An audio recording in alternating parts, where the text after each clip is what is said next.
South India shopping mall, the wedding మంత్ర, సరికొత్త wedding collection, south India shopping mall.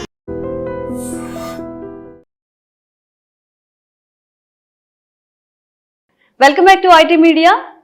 మన ఆయుర్వేదం programme కి అందరికీ స్వాగతం. నేను మీ ఝాన్సీ. సో ఈ రోజు మనతో ఒక స్పెషల్ గెస్ట్ ఉన్నారు. వంటింటి చిట్కాలకు కేర్ ఆఫ్ అడ్రస్ అయిన మధుసూదన్ శర్మ గారు ఎన్నో వంటింటి చిట్కాల్లో మనకు అందిస్తున్నారు. ఎంతో ఆయుర్వేద వైద్యాన్ని ప్రజల్లోకి తీసుకెళ్తున్నారు. సో ఈ రోజు కొన్ని మంచి టాపిక్స్ సార్ని అడిగి తెలుసుకుందాం. నమస్తే సార్. నమస్తే. ఎలా ఉన్నారు సార్? కొందరు యువకులు పుట్టుకతోనే ముసలి వాళ్ళు అన్నట్టుగా అందరికీ రీసెంట్ టైమ్స్లో మోకాళ్ళ నొప్పులు, పెద్దవాళ్ళకి చిన్నవాళ్ళకి అందరికీ కూడా. ఇంతకు ముందు కూడా మనం వీడియో చేసాము, మంచి రెస్పాన్స్ వచ్చింది. ఇంకేదైనా మెడికేషన్ కానీ లైఫ్ స్టైల్ చేంజెస్ కానీ మోకాళ్ళ నొప్పులు ఫేస్ చేసేవాళ్ళు మార్చుకుంటే మంచిది అంటారా? ఆహార పరంగా ముందు మార్పు జరగాలమ్మా. చిన్న వయసులో మోకాళ్ళ నొప్పులు రాకుండా ఉండాలి. పెద్ద వయసులో మోకాళ్ళ నొప్పులు వచ్చినప్పటికీ అది మరీ వేధించి పీడించి బాధించి ఇబ్బంది పెట్టకుండా ఉండాలంటే చిన్న వయసు నుంచే జాగ్రత్త పడడం చాలా చాలా మంచిదమ్మా. ఇప్పుడు మీరే చెప్పారు, చిన్న వయసు నుంచే మోకాళ్ళ నొప్పులు మొదలవుతున్నాయి కాబట్టి ఏంటంటే చిన్న వయసు నుంచే కొన్ని జాగ్రత్తలు పాటించడం వల్ల చిన్న వయసులో మోకాళ్ళ నొప్పులు రావు, పెద్ద వయసులో వచ్చినప్పటికీ పెద్దగా ఇబ్బంది పెట్టవు. సో ఆహార పరంగా ఎలాంటిదమ్మా, కొంచెం ప్రోటీన్ ఫుడ్ ఎక్కువ తీసుకుంటుండాలమ్మా. చిన్నపిల్లలకి పెద్దలు ఆ పద్ధతిలో ఆహార విధానాలు అలవాటు చేయాలన్నమాట. ప్రోటీన్ ఫుడ్, తర్వాత న్యాచురల్ ఫుడ్ బాగా అలవాటు చేయాలమ్మా. సో న్యాచురల్ ఫుడ్ అంటే ఈ వెజిటబుల్స్, తర్వాత fruits, dry fruits, dry nuts, ఇట్లాంటివి ఆహారంలో కొద్ది శాతం, అంటే మరి చిన్నపిల్లలకైతే పూర్తి శాతం ఇలాంటివి అంటే వాళ్ళు తినడానికి ఇష్టపడరు కాబట్టి క్రమక్రమంగా అలవాటు చేయాలి. కాబట్టి కనీసం వాళ్ళు తీసుకునే ఆహారంలో ఒక 10% 20% న్యాచురల్ ఫుడ్ అలవాటు చేయడం మొదలు పెట్టుకోవాలి. అట్లే నేను చెప్పినట్టు ప్రోటీన్ ఉన్నటువంటి ఆహారం, ఈ న్యాచురల్ ఫుడ్లోనే చాలా వాటిలో ప్రోటీన్ ఆహారం ఎక్కువ ఉంటుందమ్మా, మాంసకృతులు. సో ఈ విధంగా చేస్తూ ఇంకోటి ఏంటంటే సెడెంటరీ లైఫ్ కాకుండా చిన్నపిల్లలకి, మరి స్కూల్ గోయింగ్ పిల్లల నుంచి కూడా కనీసం రోజు ఒక అరగంట గంట సేపు ఏదో ఒక ఎక్సర్సైజ్ వ్యాయామం అలవాటు చేయించాలమ్మా. ఇప్పుడు స్కూల్స్లో చేయించకపోవడం స్కూల్ వాళ్ళ బాధ్యత, బట్ పేరెంట్స్ బాధ్యతగా ఏం చేయాలంటే వీళ్ళు కంపల్సరీగా మాత్రం రోజు కనీసం ఒక అరగంట సేపు పిల్లలకు ఆ సార్ట్ ఆఫ్ ట్రైనింగ్ ఇవ్వాల్సినటువంటి అవసరం ఉంటుందమ్మా. ఇలాంటి చిన్న చిన్న జాగ్రత్తలు ఇంట్లో పెద్దలు తీసుకోగలిగితే మరి మోకాళ్ళ నొప్పుల సమస్య నుంచి చాలా రక్షణ పొందవచ్చమ్మా. సరే, మరి మోకాళ్ళ నొప్పులు వచ్చాయి, దీనికి చికిత్స ఏంటంటే ఇంతకుముందు కూడా చాలా చాలా వీడియోస్ లో మనం చెప్పామమ్మా. అనేక రకాలైన ఫార్ములాస్ చెప్పాము. ఆ ఫార్ములాస్ ను చాలా మంది వాడి వాటిని సద్వినియోగం చేసుకుని ఫీడ్బ్యాక్ కూడా మనకి ఇవ్వడం జరిగింది. చాలా చాలా చక్కటి ఫార్ములాస్ సార్. మీ ఫార్ములాస్ అన్ని చాలా సింపుల్ గా ఉంటాయి, తయారు చేసుకోవడం ఈజీగా ఉంటుంది, ఎలాంటి సైడ్ ఎఫెక్ట్స్ ఉండవు, రిజల్ట్స్ కూడా చాలా ఫాస్ట్ వస్తాయని కూడా చెప్పడం జరిగిందమ్మా. సో ఈ రోజు కూడా ఈ వీడియోలో కూడా అలాంటి ఫార్ములానే చెప్తానమ్మా. సో కేవలం 3 పదార్థాలు. ఫస్ట్ పదార్థము కన్నతల్లిలా కాపాడేటువంటి కరక్కాయ చూర్ణం అమ్మా. అబ్బా, కన్నతల్లిలా కాపాడే కరక్కాయ చూర్ణం. కరక్కాయ చూర్ణానికి సమస్తమైనటువంటి వ్యాధులను తగ్గించేటువంటి గుణం ఉంది. అందులో భాగంగా మోకాళ్ళ నొప్పి కూడా చాలా సులువుగా తగ్గిపోతుంది. సూక్ష్మంలో మోక్షం. సో ఈ కరక్కాయ పెచ్చుల యొక్క చూర్ణము ఒక 100 గ్రాములు తీసుకోవాలి. మనకు మార్కెట్లో దొరుకుతుందమ్మా. లేకపోతే మనం సొంతం కూడా కరక్కాయలు తెచ్చుకొని దంచేసేసి ఆ యొక్క పెచ్చులు 2-3 రోజులు ఎండించేసేసి కాస్త వేయించేసి పౌడర్ తయారు చేసుకోవచ్చు. సో వామును వేయించి చేసినటువంటి చూర్ణం 100 గ్రాములు, శొంఠి చూర్ణం 50 గ్రాములు అమ్మా. కరక్కాయ పెచ్చుల యొక్క చూర్ణం 100 గ్రాములు, వామును వేయించి చేసినటువంటి చూర్ణం 100 గ్రాములు, శొంఠి చూర్ణం 50 గ్రాములు. కేవలం ఈ 3 పదార్థాలమ్మా.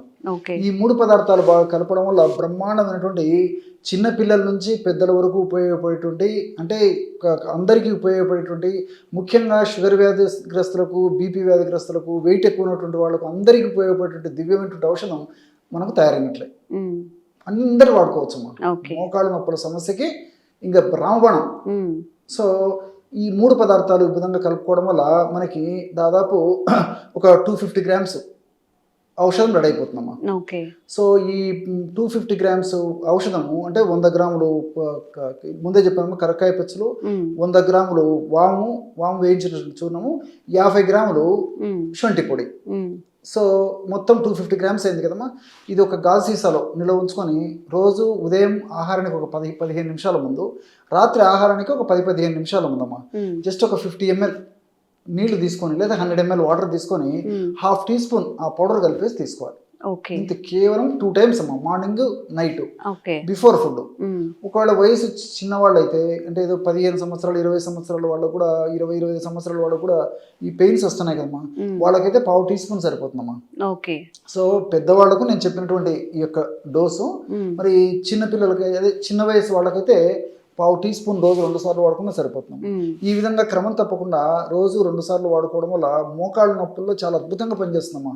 మోకాళ్ళ నొప్పుల వల్ల కలిగేటువంటి బాధ, మంట, పోటు, సలుపు, అసౌకర్యము ఇలాంటివన్నీ తగ్గిపోతాయి. అదేవిధంగా ఈ యొక్క ఔషధాల యొక్క ప్రత్యేకత ఏంటంటేమా, ఈ మోకాళ్ళ భాగంలో ఉన్నటువంటి ఈ మజిల్స్ ఏవైతే ఉన్నాయో, మజిల్స్ కండరాల స్టిఫ్నెస్ తగ్గించేస్తాయమ్మా. కండరాలలో మంచి చైతన్యాన్ని కలుగజేస్తాయి, సంకోచ వ్యాకోచాలను బాగా కలుగజేసేసి ఆ కండరాల భాగంలో, కీళ్ళ భాగంలో బ్లడ్ సర్క్యులేషన్ బాగా ఉపయోగపడతాయమ్మా ఈ యొక్క నేను చెప్పినటువంటి ఔషధాలు కూడా. అంతేకాకుండా ఈ మోకాళ్ళ భాగంలో కార్టిలేజ్ అనేటువంటి ఒక మృదులాస్థిని దెబ్బతినకుండా ప్రొటెక్ట్ చేస్తాయి. అదేవిధంగా ఫ్లూయిడ్ ఉత్పత్తి అవుతుంటుంది, మా గుజ్జు అంటారు. ఆ మోకాళ్ళ గుజ్జు బాగా ఉత్పత్తి అయ్యేందుకు, అదేవిధంగా త్వరగా తగ్గిపోకుండా ఉండేందుకు కూడా ఈ యొక్క ఔషధాలు కాపాడుతాయి. ఈ విధంగా మల్టిపుల్ బెనిఫిట్స్ ఉంటాయమ్మా. అంటే కీళ్ళకు సంబంధించినటువంటి ఈ యొక్క సెల్స్ కణాలు దెబ్బతినకుండా రక్షించేందుకు, అదేవిధంగా ఎముకలకు సంబంధించినటువంటి కణాలు దెబ్బతినకుండా రక్షించేందుకు, కండరాలకు సంబంధించినటువంటి కణాలు కణజాలం దెబ్బతినకుండా రక్షించేందుకు సదా కాపాడుతూ సదా రక్షిస్తుండేటువంటి పరిస్థితి ఈ 3 ఔషధాల్లో ఉందమ్మా. ఆధునికంగా మనం ఆలోచించినప్పటికీ ఈ యొక్క కరక్కాయ పెచ్చులలో ఈ కెఫిక్ యాసిడ్, అదేవిధంగా చెబురిక్ యాసిడ్, అదేవిధంగా అర్బినోగెలాక్టాన్స్ ఇలాంటి అనేక రకాలైనటువంటి రసాయన పదార్థాలు ఉన్నట్లు అధ్యయనాల ద్వారా కూడా రుజువు చేశారమ్మా. సో ఈ యొక్క అర్బినోగెలాక్టాన్స్ యొక్క గుణం ఏంటంటే యాంటీ ఇన్ఫ్లమేటరీ ఏజెంట్గా పనిచేస్తాయి. మోకాళ్ళ నొప్పులు అనేటువంటి సమస్య ఉందంటే, ఆ మోకాళ్ళ నొప్పుల సమస్య ఉన్నప్పుడు ఆ భాగంలో కొన్ని రకాలైనటువంటి TNF ఆల్ఫా, ఇంటర్లికిన్స్, సైటోకైన్స్ అనేటువంటి రసాయన పదార్థాలు ఉత్పత్తి అవుతుంటాయమ్మా. ఇవన్నీ హానికారకమైనటువంటి పదార్థాలు.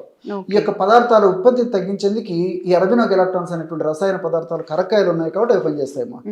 అదేవిధంగా వాములో థైమాలు, థైమోక్వినాన్ ఇలాంటి రసాయన పదార్థాలు కూడా ప్రత్యక్షంగా పరోక్షంగా ఈ నొప్పి తగ్గేందుకు, అదేవిధంగా మోకాళ్ళ భాగంలో ఆ మోకాళ్ళ యొక్క భాగాన్ని, కీళ్ళ భాగాన్ని ఆరోగ్యవంతంగా ఉంచేందుకు ఉపయోగపడతాయి. అట్లే ఈ శొంఠిలో ఉన్నటువంటి జింజరాలు, షాగోలు అనేటువంటి రసాయన పదార్థాలు కూడా నొప్పి తగ్గించేందుకు ఉపయోగపడమే కాకుండా కీళ్ళ భాగాన్ని ఆరోగ్యవంతంగా ఉంచేందుకు ఉపయోగపడతాయి. సో మల్టిపుల్ బెనిఫిట్స్ ఉంటాయి కాబట్టి క్షేమదాయకంగా వాడుకోవచ్చు. దీర్ఘకాలం పాటు వాడినప్పటికీ అన్ని సైడ్ బెనిఫిట్స్ ఉంటాయి, ఎలాంటి సైడ్ ఎఫెక్ట్స్ ఉండవు. కాబట్టి మరి చిన్నపిల్లల నుంచి పెద్దల వరకు వాడుకోదగ్గ దివ్యమైనటువంటి ఈ యొక్క ఒంటింటి ఔషధం ఏదంటే దీని అగ్రస్థానంలో చెప్పవచ్చు. ఓకే, సో ఎవరైనా కానీ మోకాళ్ళ నొప్పులతో బాధపడుతున్నా పెద్దవాళ్ళు కానీ చిన్నవాళ్ళు కానీ డోసేస్లో చిన్న మార్పులు చేసుకొని ఎవరైనా యూజ్ చేయొచ్చు. తప్పకుండా యూజ్ చేయండి. ఒక 1 month 2 monthsకి మీకు రిజల్ట్ వస్తుంది. అండ్ ఇంకెలాంటి ఆరోగ్య సమస్యలు ఉన్న కామెంట్ చేయండి, తప్పకుండా వీడియో చేసే ప్రయత్నం చేస్తాం. Thank you sir. నమస్తే. Sir, one life lesson what medicine has taught you. Whatever you can do without expecting. But I really believe మన పాజిటివ్ యాటిట్యూడ్ ఉంటేనే మనం ఏదైనా సాధించగలం. గట్ని మనం కరెక్ట్గా డీల్ చేసినట్లయితే అది మనకి పాజిటివ్ హార్మోన్స్ని రిలీజ్ చేస్తుంది. షుగర్ వచ్చిన వాళ్ళ పరిస్థితి ఏంటి? పొట్ట దగ్గర పెరిగితే దాన్ని ఆండ్రాయిడ్ అంటారు, ఆండ్రాయిడ్ ఫోన్ కదా. అసలు థాట్స్ ఎందుకు వస్తాయి? బ్రెయిన్ డెడ్ అంటే దానికి ప్రపంచం అంతా కూడా కొన్ని నిర్దిష్టమైనటువంటి లక్షణాలు ఉన్నాయి. మానసికంగా ధైర్యంగా ఉంటే క్యాన్సర్ జయించవచ్చు. You are a doctor for a cause sir, అంతే. వాళ్ళకి వచ్చిన ఆదాయం కాకుండా ఫ్రీ సర్వీస్ ఎంతమందికో చేస్తారు.